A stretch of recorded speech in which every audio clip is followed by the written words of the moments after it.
I'll now give a quick overview of the Odyssey and its controls. So here at the left hand side, at the bottom we have sort of performance controls. There's the proportional pitch control, which gives you pitch bend up and down and vibrato. You've got the portamento or glide time control. You've got the transpose lever, which transposes the keyboard up in jumps of 2 octaves. And then at the top here there is a switch for the noise generator so that you can select between white noise and pink noise. It probably doesn't make any particular sense that it's up there, but it's just a blank bit of the fascia and I'm not sure where else you would put it. Next we have the section for voltage controlled oscillator number 1, and then the same for VCO2. This section in the middle is the modulation section. You've got the LFO control and the sample and hold mixer and the sample and hold. This big section next to the modulation section is for the voltage controlled filter and the voltage controlled amplifier. And then finally over here on the right hand side you have the 2 envelope generators and the all important power switch. Most of these sliders here on the bottom half of the front panel have switches underneath. Now this isn't sort of some old precursor to menu diving where you don't have one knob per function. Yes, most of the sliders have a switch underneath that means that it can do one of 2 functions, but it can only do one or the other function. It's not that you can switch it into one and then move the slider and then switch it into the other and move that and then you've got 2 different values. The value is where the slider's set and the function is where the knob is set. So in effect with a lot of these you can only have half the available functionality working at any one time. And you often have to make choices, you know, do I want this feature or do I want that feature? And it is just a choice between the 2. You can't have both in most cases.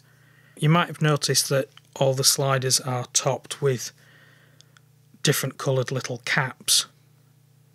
These are often affectionately referred to as Tic Tacs, and the plastic or whatever it is that they're made from unfortunately doesn't age terribly well and often goes brittle and hard and breaks off, which is why I have a couple here that are just the white shaft with no coloured top to them.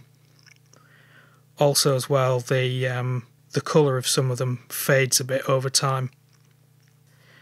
ARP were very big on what they called, I think it was human design, human engineering, which really is just sort of ergonomics and human interface design and things like that. And the proportional pitch control is one example of that. They said it was more human and more natural. And I think the layout as well, sort of with the block diagrams showing what the sliders do and how one module, as it were, of the synth feeds into the next one and so on, again is sort of part of their design philosophy. And the colour coding of the caps as well, because they are colour coded to make it easier to see what does what on the instrument. So for example, oscillator 1 is coloured blue. So you've got in the VCO1 section here, you've got 2 blue caps, one there, there's a blue one here, and over here into the mixer you've got a blue one. VCO2's green, so you've got 2 green ones there. This one here, which is the pulse width, which is part of VCO2. And then this one here that's missing, that would have been green because that's VCO2 going into the mixer. The envelope controls are all red coloured. Sample and hold is yellow, so you've got these ones here. White is for the noise generator. Black for the VCF and the VCA. And then pink for anything that's modulated by the LFO. So you've got the LFO control there. And you've got these here, which are pink, although it's faded a little bit and not very obviously pink. So you can see that it is quite a logical layout, but there are controls sort of dotted in different sections of the synthesizer that relate to the same thing, which maybe some people find a little confusing, others find it a very logical layout.